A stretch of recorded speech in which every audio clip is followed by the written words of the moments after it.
ज्वाइलैंड को ऑस्कर ने international films की कैटेगरी में दुनिया की 100 में से 15 बेहतरीन फिल्मों की फहरिस्त में शामिल किया था और ख्याल किया जा रहा था कि इसे आखिरी मरहले के लिए भी नामजद किया जाएगा।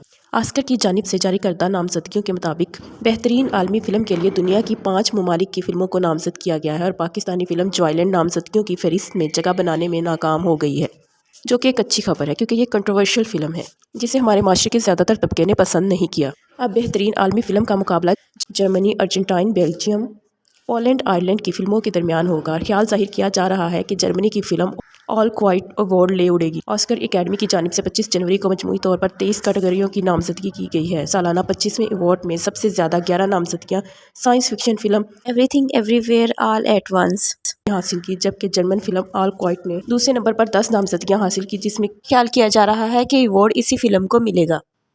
अब देखना यह है कि पाकिस्तानी फिल्म ज्वाइलैंड की ऑस्कर की दौड़ से बाहर होने का दुख पाकिस्तान में किस किस को होता है।